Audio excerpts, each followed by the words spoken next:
Well, welcome everybody. Thank you for those of you online participating. It does not look like we have anybody here from the public today.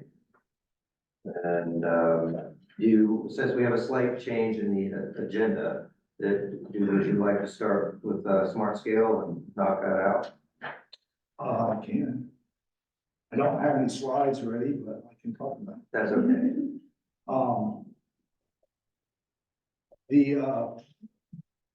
Basically, we're working with all the localities. We finalized all the application, locations.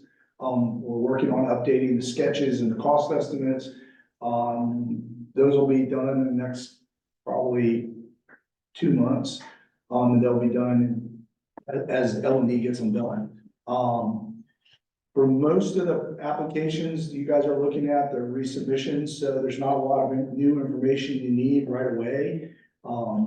I will be providing you updated crash summary documents for all the studies, but that will be coming after the pre-app, won't be coming right now. So what you've got in the portal for your applications is mostly what you're gonna need.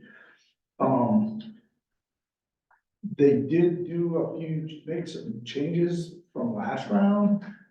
There's a certification that you have to check, saying that all the documentation will be in by July 15th. I'm basically gonna make sure you have all that documentation by that date, so you can go ahead and check those boxes. For some of the projects, I know that Tom, I've been working with you directly on 22 and 15. That was a very old project that we couldn't actually clone it, so you had to actually recreate that application. So, but I think we've got everything we need. I have to circle back with you. Jim and Greene, I think you should have everything you need for the pre-app. I'll give you updated material for the full app. Albemarle, I'm working with them too on theirs, and we should be in good shape on those. I'm getting preliminary cost estimates on Plank Road, Barracks Road, Rio Road, and then the one for Pantops, you guys should have, well, MPO's doing that study. What was the other one? Western Albemarle High School. So Jessica should have all the information for that. You can just, what's in the previous application, you can just resubmit. But I'll get you, the other ones I'll need to get updated cost estimates, or get cost estimates to you guys on, which Kevin is working on, Pope is working on a 1-page memo to cover that. And then for the Barracks Road projects, we'll have all the study material that can be uploaded for those applications.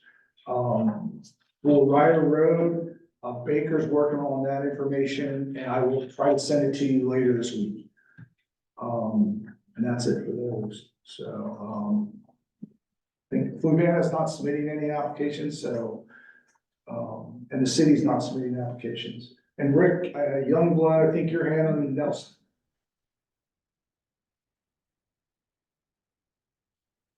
So, The city of Charlottesville not submitting any Smart Scale? no. Yeah, that's a separate discussion. Any questions about any of that? You need to have your submission, everything done, and then put it in submit by April 1st. Yeah, we've worked with Nelson County in regards to their applications. Everything's moving forward. Yeah, we pretty met much this morning on it, and it's pretty much good to go. I'm gonna have Dylan maybe take a look at it one more time before we send it in. But we're in good shape.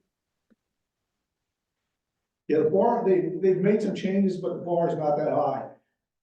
Not much higher than it was last time. It's just, unless you're doing an interchange or something. So we are doing 151 in Tan Bark around about there. At 151 in Mill Lane, a northbound left turn lane. And then at 151 in Rockfish School Lane, a right turn lane on both 151 and Rockfish School. Thank you. Well, thank you, Chuck, for the presentation and for working with all of us. I'm looking forward to pressing submit next Sunday. Sorry. Oh, sorry. Well, I'm gonna go Friday. I'm not gonna wait. It's the 31st, right? It says the first in the, April 1st, yeah. April first, but I would go with the 31st. Yeah, so, I'm hoping to have everything ready for you guys before Friday, so we can flush them out on Friday. since we're all planners, I'm gonna spend the 29th. If you don't get around to it, you go to the 31st on Sunday, and then Sunday. Well, and in all seriousness, people do wait to the last minute, and the portal has been known to slow down. Crash. Yes. And when you enter, make sure you save often, because if you don't save it and it goes down, you lose everything. So, you get to a certain point where it says save and continue, definitely hit save and continue before you move on. Yes. So you don't have to go back and re-enter stuff. Thank you. We have a special guest today. We have Mr. Clifton Tweedy, Deputy County Administrator of Campbell County, who's going to tell us all things revenue sharing. So we appreciate you coming all the way down, and we look forward to your presentation. All right, thank you very much. I see some names up there, probably know as much more about it than I do, so if I get something wrong, they can certainly get me straight. I know Rick and I have worked together a lot longer than he probably wants to admit, so anyway, it's nice to see some folks up there. Anyway, yes, I'm Cliff Tweedy with Campbell County. I've been with Campbell County about 32 years now, 29 and a half of them. I was also Director of Public Works, so I've been there a while. And before that, I worked for about 11 years in consulting engineering, so been at this a while. So anyway, just some general information. I think probably most of you know, we do take a lot of advantage of revenue sharing, so 50%, up to 50% state matching funds. We use them for a number of improvement projects. We've done community development with around school and access to county facilities. We've also done some private development with the university, a couple of projects, and with Centra for the highway system, the health system down at the hospital. And but primarily, we've done a lot of improvements with unpaved second subdivision roads. We've probably done for the last 20 years, we've done 2 or 3 projects a year. And a lot of them have been private development. The one I think that I believe you're more interested in, if you look on the next slide, it just shows you a map of what we call, it's Holiday Forest subdivision. And Holiday Forest was a subdivision that was constructed back in the mid-70s. It was probably 500 acres or so up in a fairly steep terrain part of Campbell County. It was cut up in large lots, and all the roads were put in with just gravel. And so over the last 20+ years, they have a very good homeowner association that has been working to raise the 50% share and doing a couple of roads every time there was an application process. And the last 2 roads were approved in the last process, and they're gonna get them all paid before their 50-year homeowners agreement expires. And so they have worked very diligently. We've tried to help them. And so they're gonna get all their roads actually brought into the state system before their ability to maintain them through a committee expires. But the Mount Vista is a very steep road, and when they tried to get that one done, go to the next page, they asked if they could get some help. And they were a little concerned about the ability to raise their 50% funding from the approximately 19 property owners. So they asked if there was a process that we could help them with, and the county attorney identified the special assessment process. And it involves a request from the property owners within that subdivision, particularly on that road. And the option was identified where the Board of Supervisors agreed to put up to $200,000 that would be reimbursed through taxes. Basically, a special assessment put on the individual property owners there. I believe there are several different ways you can do it. You can do it based on road frontage. You can do it, I think, on maybe one other way, but we chose to do it based on each individual lot was going to pay the same amount. And so, because most of them were about the same size. Once that was determined, we had a public hearing. We adopted the ordinance. Then we also required a petition from all of the landowners, and we got, I think, about 80 to 85%. I think there were 20 property owners, one couldn't be reached, and another one really wasn't committal one way or the other. We got a really high percentage. And so when we had the public hearing, they did submit the petition, did speak in favor of it. And with that done, the county agreed to do that. So, that was where we went through the process. For the next slide,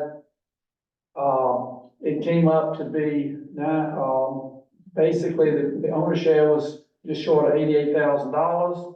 Divide that by 19, you get $4,600 per property owner. So it was the county, would say anywhere from 2 to 5 years. They wanted more, but we agreed on 5 years, so they will be assessed at $921.66 for each of 5 years.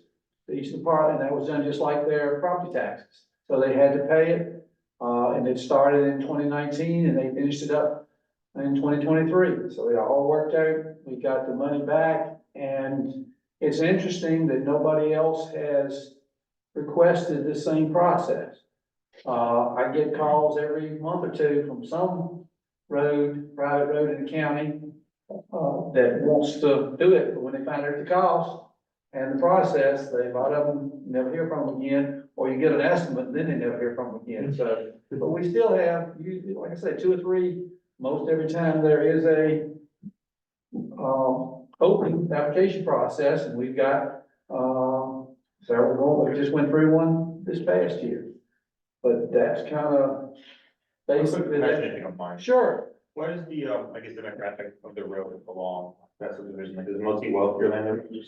They are. Afford to have basically $1,000 out of their taxes. That is one of the advantages of this whole holiday forest. They are upper middle class. A lot of them are retired, but they also are more well off than others. Yeah. A lot of the roads I get are Yeah. lower income, and they just don't have the ability to come up with that kind of money. But these folks in here, between their socioeconomic class and the fact that they had a very well organized and, involved homeowners association, they had regular dues, they made them pay the dues, and they also did some extra fundraising. So the homeowners association did help with, I think, some of these individual projects. But yeah, that was a little bit, helped a lot. It was, people had a little bit more money. I'm also curious to see what their yearly costs have been to maintain what they currently had, and whether, was there a road maintenance agreement in a road? Yes. Was it around the same amount and made it easier? I don't know. I think it was several $100s. I don't know if Okay. it was, close to 1,000, but I think it was in the $300 to $500 range a year. So they were used to spending some money, and they also knew that when this agreement expired at the end of 50 years, it was gonna be up to each individual road to try to come up with some money to push the snow, to redo the gravel, to buy gravel, repair anything. So they knew what was coming. Could I ask more questions? Sure. So you can tell, as I said, we were very interested. in Well, I hearing have your no questions. Before the special tax assessment process starts and going through figuring things about acre, do you require them to come up with like 3 estimates, 1 estimate? Does it have to be reviewed by the local VDOT office to determine whether the estimate for bringing the road to standard, is there like a punch out list of things that have to be done? What paperwork kind of goes along with the application for a special tax assessment to make sure that the right amount of money is being assessed? Well, what we typically do when I get a request, I contact the local administrator. He goes out and does an estimate first thing. Okay, He tells them how much it's gonna be. okay, And so we get the estimate up front, and we tell them what the number is gonna be. And the local, administrator has been very good about getting the work done, usually with state forces at what he estimated. A couple times, maybe even come under a little bit of what they estimated. So we haven't had an issue where we had cost runs, we haven't had an issue where the project came in over cost. okay. So that's the first step in there, and so that's where we start. And then we get the estimate, we give it to the group, and they say, yeah, we want to go forward, then we put in the application. Once it's approved, which takes, 8, 10 months, we call back and say, okay, it's been approved, we need a check from you for this amount of money. So once we get the check, then we get a bill from VDOT, we send them the check, and then they try to get the work scheduled. Do you have a section of your website dedicated to this, where there's like application paperwork or like a flow chart of the process or anything yet? No, not usually, they call me, and I Okay. walk through the process. Okay. And so we never have done anything more formal than that, because it's easier usually to let them work with one person. I've been doing it for long enough that I can usually walk them through there and help them. Since you don't have a website yet for the process, I would love a copy of your PowerPoint at the end of your presentation. I guess they have it, you can send it out. And you can also go to our website under the county code, under the subdivision code, and it talks about our whole ordinance that allows a special assessment for roads. Did you have to update, was that already in there, or did you have to update the ordinance before you started this process? This was this is the one and only time we've used it. Okay, And so when they came in and said, is there some way you can assess us and we can make the taxes over a multi-year period? County attorney said, we can do it this way. And so he came up with this based on state code, and I've got those, it talks about the state code section is 33.2-335C1. And it's also 15.2-2405. And also on the last page, it's the subdivision section of the county code, 21-41. So these were private roads for these subdivisions originally, Yes, and the homeowners association was supposed to maintain them. yes. So they're already paying for that, the upkeep and the maintenance of it right now. They were, yes. And over the last 20 years, they've been taking, every time there was an application process, they would usually have 2 or 3 roads. And they say, we raised this much money and we're gonna get a little extra money. Well, how did they come up? We didn't get into it. And I met with them a number of times to walk them through the process and always helped them. But they were responsible for coming up with the money. And so they would, any money they have left over for maintenance and any money that I guess they put a special assessment on the property owners on that particular road, they always came up with the money. And we didn't care how you came up with it, as long as you wrote us a As check. long as you had the money. Yes. I mean, that's because then you're using it to get the matching funds from VDOT and the revenue share application. Because I know a lot of localities, that's how they're doing a lot of their paving gravel roads, but they're already public roads. They're just using, the revenue share program to hard service. We got most of our gravel roads paved back when they had a real 6-year plan for localities. We didn't have so many that were in the public system, so we got most of ours paved. We've got, I don't know, maybe 10, 15 miles, maybe 10 miles left in the county that's unpaved. Well, I mean, there's part of the formula money is set aside for improvements to gravel roads. It's still, if you don't use it for that, it gets reduced and then you can use it on anything, but you lose half of it to do that. So that was something, but I'm not sure how they're doing it now, because I'm not really involved in that part of the process since we've gone to this new process with I revamping. think we still have a handful of short gravel roads that are in the state system that haven't been paved. And usually our allocation, my recollection is so small that we don't have enough to do one in any one period. And so they'll usually try to roll it over to the 3 years. They've got a priority list based on the latest traffic count. Yeah. And they pick whichever one is they can have the money. That's the way most localities do it now. Yeah, so that's what we do, but we're lucky, most of the ones that are in the state system are paid, so we don't have a lot of gravel roads to maintain. Yeah, because I know from you guys got a bunch of roads that are private and there's no process for getting them into the system. We've got a lot of ones that were built back in the 70s and 80s. And I can remember we had one subdivision that was built in the early 90s, and it was so bad that that's when we changed the code that you couldn't subdivide property more than a couple subdivisions without putting it on public road, because we had too many of them were causing too many problems. And as some of you may know, it's terrible to have to get that call. Somebody said, I can't get out because the mud is so bad, it's tearing up my vehicles, and there's not so much you can do for them. Yeah. So the Campbell County now, like, do you get any more private road subdivisions at all, or is it stopped? We stopped it back in the, I guess, the mid-90s, mid to late 90s. We just stopped and said, we will not approve any more, subdivisions on private roads.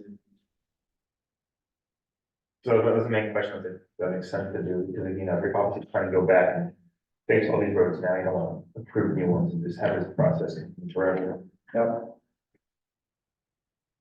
Sorry, we kind of jumped in the middle. No, again, I'm glad for questions.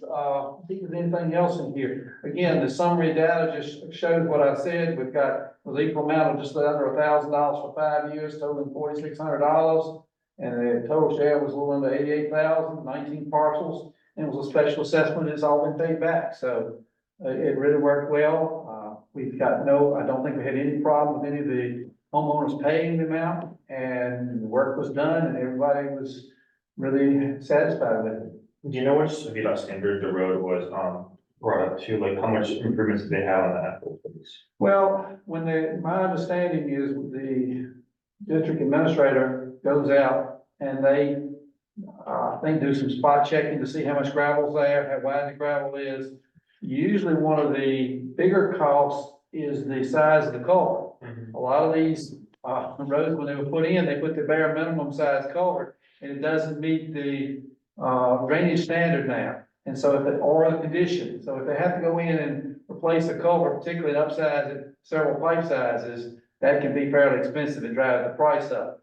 If we've had a few roads that have been basically short, flat, no drainage problems, with a reasonable amount of gravel, they just come in there, add a little bit of gravel to address it up and tar and gravel it, chip seal it, and they're done. So those are pretty quick and easy. Some of them are a little more difficult. It's not all just paving, it's like they're trying to maintain the gravel roads out there, they're just trying to get it up to VDOT standard gravel. They've got to bring it up to be that standard for Okay. sub-base, drainage. Got to be sure it's a 50-foot right of way, there's no utilities that are affected, have to be moved. And we have, been a while, but we used to have some that they actually had to move some poles, and the property owners had to pay to get the poles relocated before VDOT would start the project. Haven't had many of those lately, but we have it in the past, had a few of those. Do we have any questions for those participating online?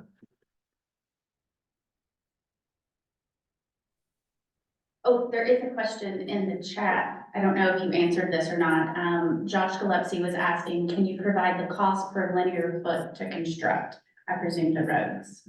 We don't have I usually tell them, what did I tell them? When somebody calls and they said, how much is this gonna cost? I say, well, I will get you an estimate. But it usually runs anywhere from $5,000 to $10,000 per property owner. And it, like I say, it depends on the drainage, depends on how much gravel is over there, and those kind of things, and we never know. So each one of them is an individual estimate done by VDOT on what it's gonna take to fix it. We don't have a per foot, or we don't do the estimates. It's always done by VDOT, but it does matter a lot, again, depending on your drainage structures and what condition your road is to begin with. Yeah, understandable. Thank you very much for that detailed response. Just kind of curious if you had a working number that you were starting from. Yeah, when somebody calls, they just say, well, how much it's gonna cost? And I just, depending on the lot size, depending on how many people, I said usually $5,000 to $10,000 is just a rule of thumb. But we go and then if they want to proceed, knowing it's gonna be fairly expensive, we go to the district administrator and say, prepare us an estimate. They've always been really good at doing that. And then I share it with them. Whoever called in, I share it back with them. They usually go talk to their neighbors, and most of the time I don't hear from them again. Yeah. Well, that's good. So in this case, your number is actually lower than that, right? So you're at 4,000 plus a little bit, but not 5,000 to 10,000. Well, that was also 6, 7 years ago too, or 8 years ago when we started this. So I expect it is a little more high, but would be higher than that now. Got it. Thank you.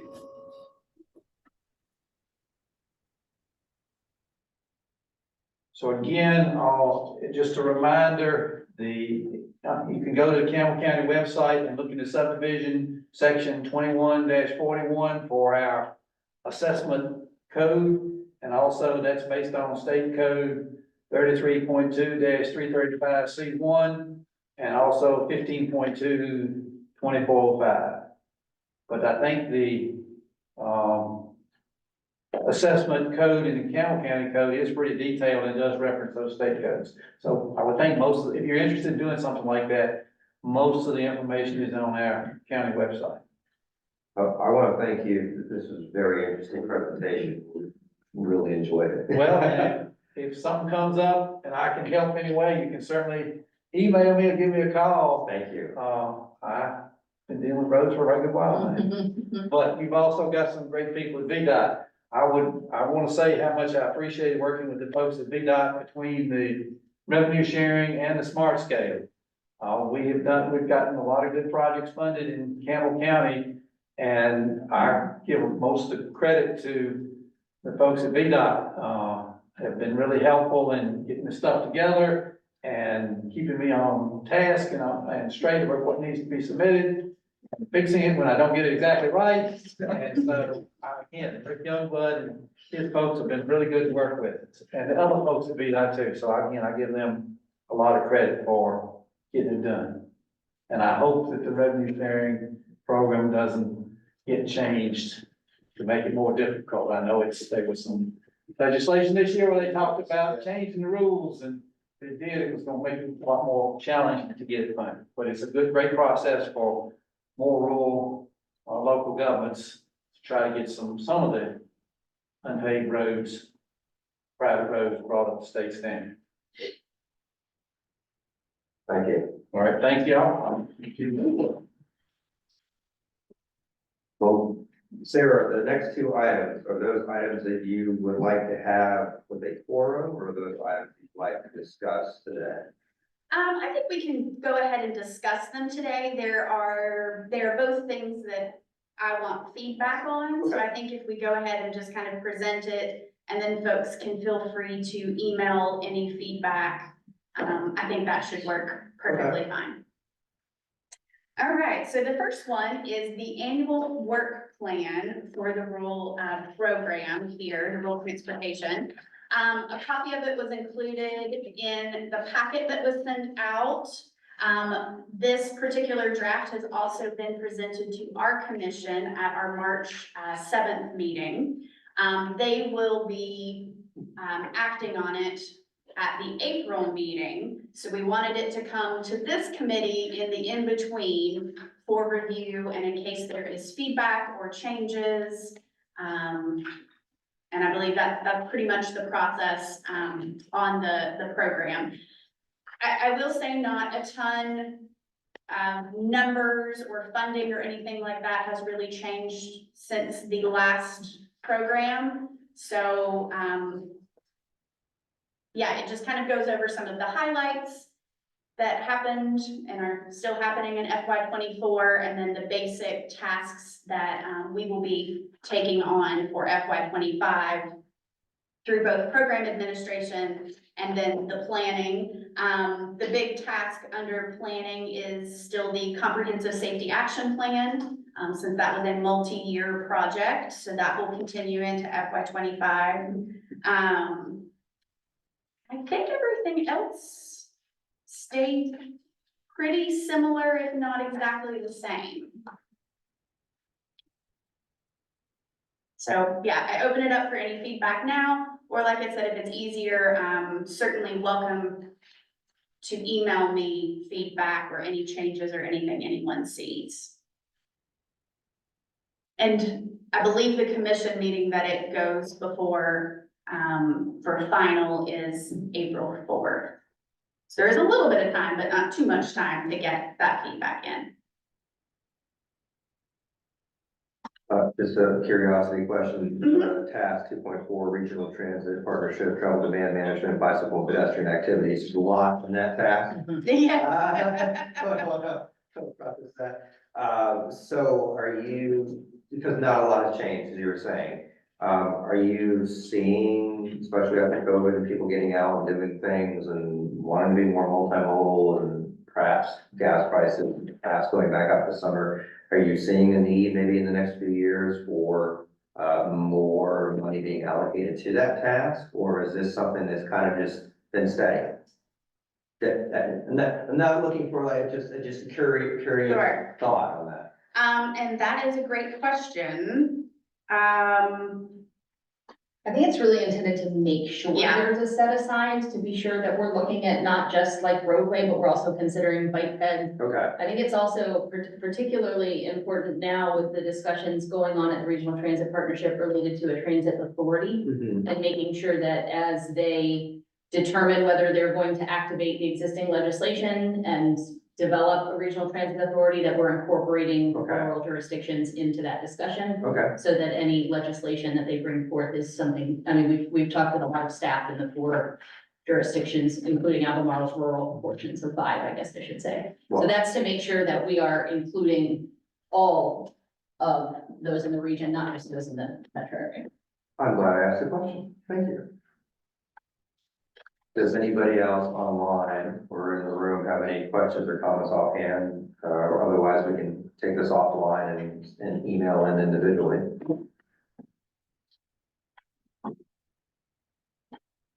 If we don't hear anything before the week before April 4th, it will likely be on the consent agenda of the commission because they have already reviewed this in the meeting. Thank you very much. All right, so another thing, which actually, you gave me the perfect segue here into that particular task. One of the things that was both highlighted, and it was in the FY '24 work plan, was the commuter assistance strategic plan that RideShare is currently working on. One of the things, we started the process, we had a little bit of a delay due to just getting all of the funding and the contract signed, but we are well underway into the process. We're working with a local consultant, Launch Consulting, and we have started the process of developing the goals, objectives, mission, vision. They've done a lot of data gathering for us as much as you can. Right now, data is really interesting because it's from all different times. But they have been able to get some good commuting and just demographic and basic data that we can use. The next stage of what we just started, we had a workshop with the consultants last week on, and this is kind of where I wanted to particularly engage this group, is we're really looking at identifying some target markets and target audiences. So basically, taking a little bit more of a deeper look into what do commuters in the region look like? And, what commuters do we think are the most receptive or in need of this messaging and so forth. We did a really fascinating, and kind of fun exercise in this workshop where we actually, kind of worked through what those markets are and developed a persona of what a commuter in that particular market would look like. What were their struggles? What were their barriers? And I wanted to bring it to this committee because I kind of thought that might be something really interesting to do together with locality staff. We have data, we have information, but you guys are there and in it. And so we thought that might also help and illuminate maybe some things that we haven't thought of, or just a different way of thinking about that. So I wanted to approach the group to see if you guys would be willing, we could do that through a Zoom call, a phone call, we could sit down in person. It's very flexible, of just kind of, getting a little bit more to those pieces of who we are trying to serve. What do they need? What are their barriers? Why, this is even something they should think about. Yeah, I think having the Microsoft Teams or Zoom call, I like that. or just with enough advance notice though, to make sure that we're looping in the right members of county administration, other people that may want to participate. Or can Absolutely. give us the answers with boots on the ground. Great. Well, I'm glad to hear that you guys are willing to help us. We just really want to make sure that we're thinking about everything and looking at the region as a whole and taking in all types of commuters. They say if you craft a message that is for everyone, you reach no one. in marketing. So that's what we don't want to do. While, and RideShare is available for anyone, and that does certainly will never change that particular facet of it. However, if we can do a little bit more direct and targeted marketing, I think that there's a lot of benefit for the program and the region as a whole, so, yeah.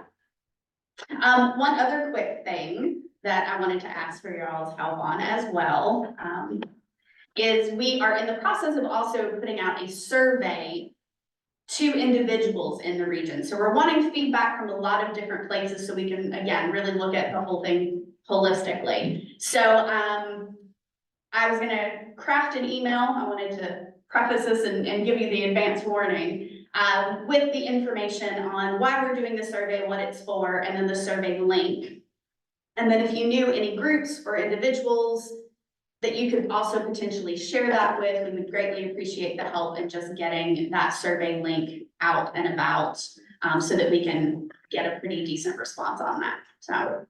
Cindy King with Louisa County does the public relations. She does a great job getting the word out. So once you send that email, I'll probably forward it right on to her. Perfect. Sam, I mean, Serena and Kate, the county, she's wide on top of that, so that'd be the right person at least. You can still to me, but like, if I do get it, I'll just move on to her as well. Perfect. Well, I appreciate that as well. Like many things and many plans, the more information we can kind of take in, I feel like the better we can develop in moving RideShare forward in the next 5 years to what people really need. And I think the strategic plan happened at a really great time as, we're all shifting back into that post-COVID life and what does that look like? And a lot of people saw change during that time. So information that we had pre-COVID, we're not really even sure if it's valid anymore. So I think this was a really opportunist time to get all of that new data. So yeah, so that's really all that we have on that part. And again, I appreciate all of your help. Happy to help. Round table, all right. I guess I'll start off. I will be speaking at the Seaville Power and Policy Forum next Tuesday. As a panelist, I've been asked to present to that. So the solar discussion continues. Transportation usually is always a question at these particular events. Louisa County has adopted their facilities appendix to add on to our 2040 comprehensive plan. So that's very exciting. We're able to use that for evaluating rezoning, conditional use permits and other things. I'm sure I'm forgetting something. I'll just leave it at that. The county right now, working through the draft secondary 6-year plan, focusing on hitting some of the rural roads in the county. That's moving through. We have our board work session on April 3rd, so they can give feedback and kind of get an idea of what's happening, what's going on right now, and then we'll go to them May 15th for the public hearing, plus the hopeful adoption of the secondary 6-year plan by then. For other rural things, AC 44 still moving forward. I know that the team is working on we're getting feedback on the rural transportation part of that right now, and kind of that whole process. We had meetings before meeting in Yancey and Batesville and somewhere else I'm forgetting right now, talking kind of about rural transportation needs and like what kind of things people want, talking about both bike ped and transit as well. So there's a lot of RideShare discussions. That's really interesting. And that's all I have for right now. Oh, we have town halls happening. Oh, I think we have one rural town hall down in Yancey happening sometime next month as well. That's all I have. Thank you. Smart. I knew that's exactly what you were saying. That's my last one. Smart scale all the time. Gotta love All it, day. Bernie. I mean- Perfect. I'm shorthanded because it's just me. Sure. Hopefully Sandy will space next week. That's And will help, but like I said, that's pretty much all I'm working on right now.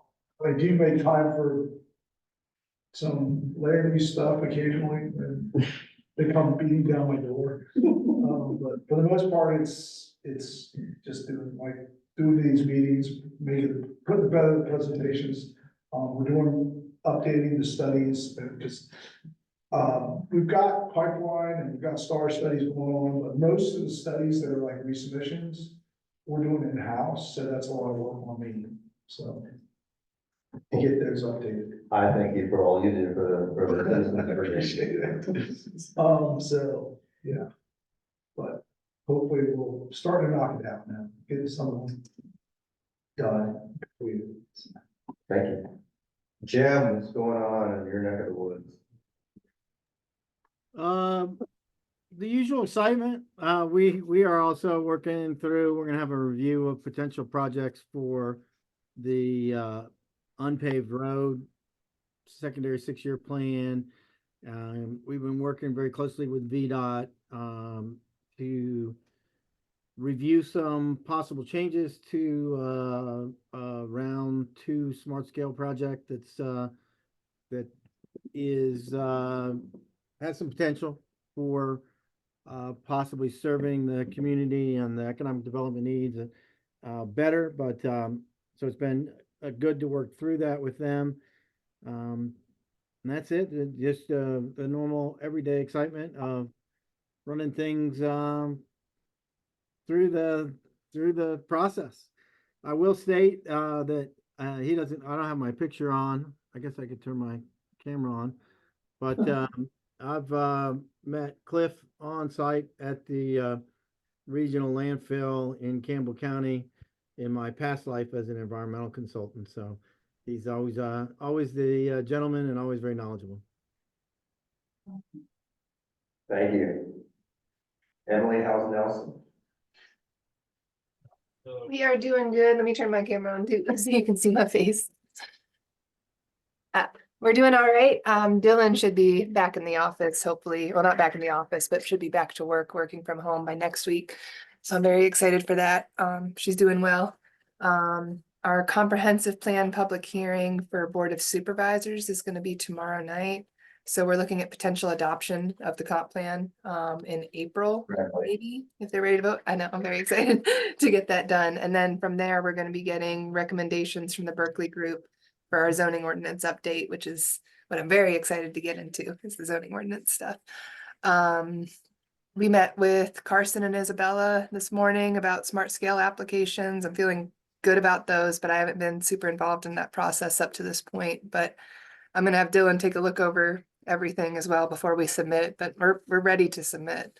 And that's all I can think of right now, but hopefully Dylan will be able to update you on everything at the next meeting and she'll be there.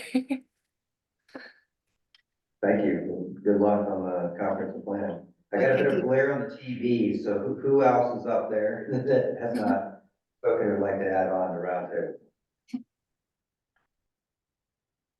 Jason from Fluvanna is on.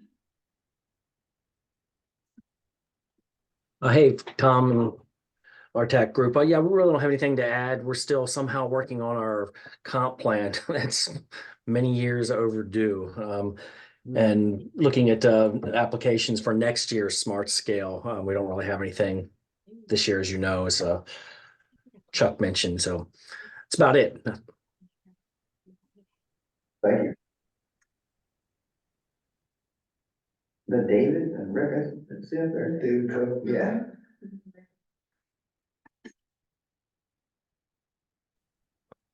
Hey, good afternoon, everybody. No major updates right now.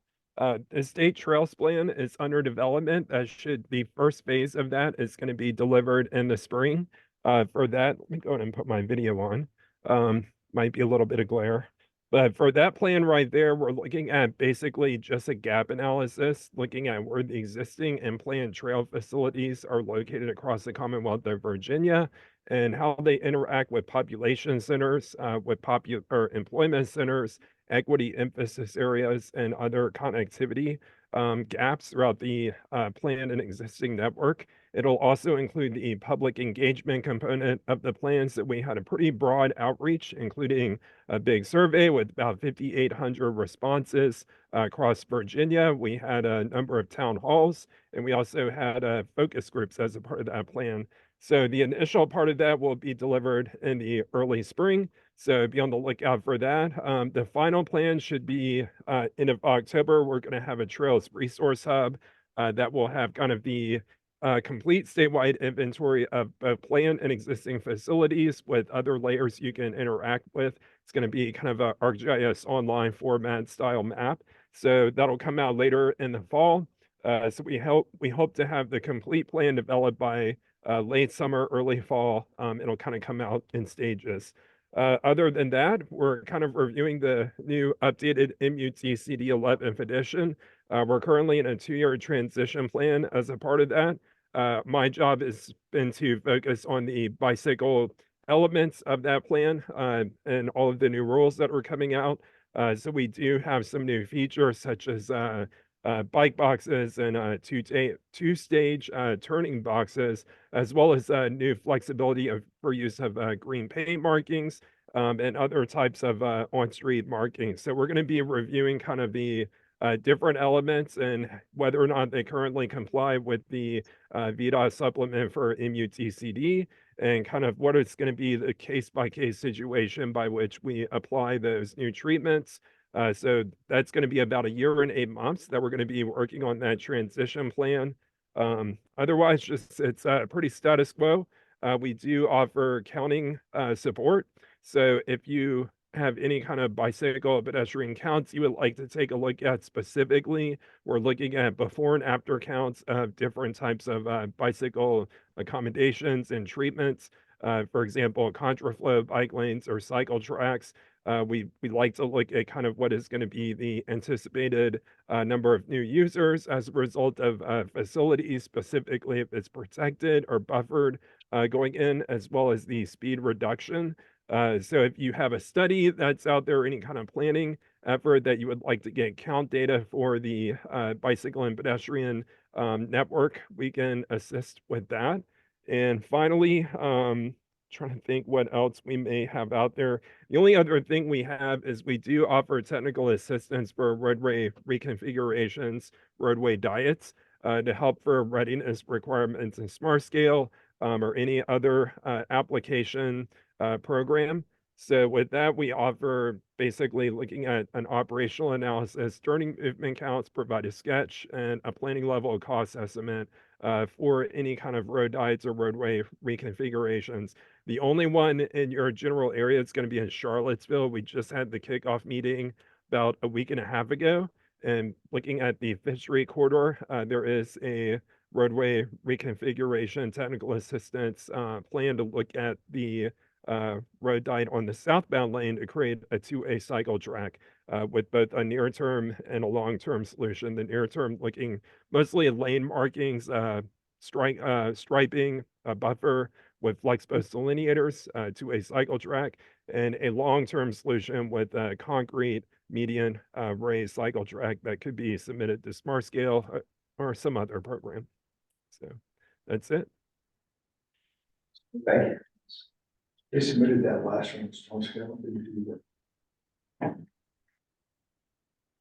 Is there anybody else online who would like to participate, contribute to roundtable? Have ideas for the next meeting? I would just add, this is getting a little further ahead than we need to be, but TJPDC staff, after the April 1 deadline of submitting all your pre-applications, TJPDC staff will be reaching out to confirm which applications you put in so that we can put a resolution of support before the commission in their upcoming meeting. So follow-up question, do you need a resolution of support from our board of supervisors in order to provide a resolution of support from you? Or you're independent, okay, good. Yeah, we can say you submitted these and the Okay. PDC Yeah. is then supporting those applications. Good. Do you want us to give like all of us a short presentation of the product? Not you, Chuck. Would you like to, would it be helpful for the localities in the next meeting to give a very short presentation of the 3 projects or however they're submitting? Just, we're doing right about here, and here's why. I think that would be. Okay. That would be that awesome. or I can do it. I mean, that's what I'm working with right now. It's the presentation with the latest slides, because we're gonna have the slides in. I'm not trying to make extra work for you, so I will suggest that the individual, localities, talk for a few minutes about their projects. That's fine. Works for me. I do have one idea for a topic. I know that right now, it's passed both the state senate and the state house. Called House Bill 74, and essentially is looking at the paving part of the secondary six-year plan and looking to use those funds for more than just hard surface paving. So I could use because there's a lot of roads that don't qualify for rural rustic because they don't meet the geometric standards or safety, things like that. So they're basically unable to get that money to have improvements, but there's a bill that hopefully passes the governor's desk soon. His action deadline is midnight on April 8th. To look at how funds can be used to maybe do more spot improvements on roads or just do something other than always paving. I think it's gonna be an interesting discussion or a presentation that could let us know what other areas for us rural localities or places that have more rural areas that we're aware of this. And if we do have roads that people want improved but don't want paved, that there's gonna be some type of other way to get that done through the secondary six-year plan, hopefully starting against next year. Curious to know what they're thinking about doing. Yeah, I can, Because we basically go out there with maintenance forces and we'll re-typical a road and put more gravel down and compact it. Even during rainstorms, we'll go out there and redo that, after rainstorm. I'm just curious of what they're looking to do with that, or what other kind of surface they're talking about. yeah, I mean, Either tar and chip it or you asphalt it. here's the summary from the, basically it's like clarifies that the improvement of non-surface treated secondary highways includes improvements other than paving as described in the bill, which is more detailed. The bill also clarifies that the local governing body of the county receiving funds for such improvements will select the highways or highway segments to be improved after consulting with the department or with VDOT. The bill provides that improvements will be designed and implemented utilizing project standards that conform to the then existing federal and state requirements and standards. And if no such standards exist that conform to standards as usually agreed upon by the department and the locality. So this gives us more flexibility. It sounds like what they're doing is going to use the money to reconstruct gravel roads. Yeah, but there's more options to do it. It'd be some of the, I guess how I'm interpreting some of the rural roads, like we don't wanna have them be super wide enough to like the usual. I think the minimum right now for these unpaved rural roads would be 18 feet wide, so you can have passing and stuff. But I think some of these roads have a lot of problems, and sometimes it's very specific areas, and if you're doing like a mile-long segment, for example, there's like 200 feet that can't be paved, sometimes the roads don't get paved because you have these problem areas that are just pinch points or something, and I think this bill is looking to give another mechanism to improve either these spot areas or improve areas along the road that can be improved while kind of doing different treatments for these very, very problematic areas along roads. I'd have to look at it. Yeah. I'm not sure what this, I mean, there's the paving place Mhm. for the 3R standard. The paving place is basically you just. Maybe the place is real rustic roads. And those can go down to like 14 feet wide, depending on the traffic law. Yeah, I mean, I remember when they first came out with that program, because we worked with, a lot of Albemarle County on a lot of their roads to try to get some of those done. At that time, I'm just curious to know how this is different than that, because generally, the reason you do that is the real rustic is because you basically do it within the existing footprint, you don't got to get additional right of way. As long as the, board passes the resolution Yeah. saying that they're not gonna approve more than so much development, Yeah. so the roads can't exceed 1,500 vehicles a day. Otherwise, you go with the regular 3R standard, which basically, that's what you're talking about, 18 feet. Because that's the minimum for a 3R standard. But they're all paved projects. I just don't understand why what they're looking to do unless they're gonna rebuild the gravel road. I think that's part of it, due, other than just paving. Because generally, we only use that money for hard surfacing gravel roads. Yeah, I think we should use that money to do other things. But I know in Albemarle County, we did, I can't remember the road, it's down in the southern part, a lot of horse area, horse farms down there, and they didn't want their roads paved because they want to ride their horses on the gravel roads. Yeah, As opposed to hard surface roads. yeah, So it's a way to do those roads, reconstruct those roads using that paving money. without paving. Yeah, using that paving money, that's reserved for only paving right now.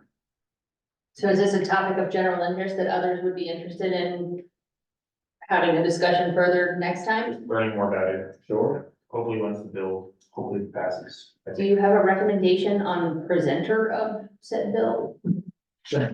No, I mean, I can look into it more. I don't know if we'll be ready for, do we meet next month or the May. May? 2 months. Hopefully by then, I can put them together. Do you mind doing that? I'll follow up. All right, We can cool, thank you. coordinate. I appreciate that, Eric. You know who's pushing this bill? Is it representatives from Northern Virginia? Loudoun County in particular? looking. It says patron to read, but I can't. We'll have to look at more, digging later, The sponsors, the sponsors. yeah. I'll look at that later. I don't find it here. Introduced by David A. Reed, who is, where's he from? Oh, House District 28. Oh, that is. Yeah, it's not. So Tom, it sounds like an update from everybody on their smart school application and then a little bit more on Sounds good this to me. proposed legislation, assuming it gets through the governor. And as always, with my predecessor, I'm sure if you think of things outside of the meeting, please feel free to just shoot me an email and we can work on adding any ideas to agendas coming up. Absolutely. Well, are there any other matters anybody wants to discuss, or we'll close the meeting? It's from Loudoun County. Yeah. I figured it was- Sorry, I assumed it The was western part of Loudoun It's from Loudoun? County is Yeah. huge horse country. Yeah, it's Loudoun County. Northern Fauquier and western Loudoun is all horse. Big. Well, thank you, everybody, for coming and participating, and we will see you here in person next time, Yes, May 21st. May 21st. But yeah, I had that come up at a, we were Thank looking at hard surface. And, but we only went so far because the rest of it, they didn't want to do it. Because they. Yeah, well, for us, we're basically almost out of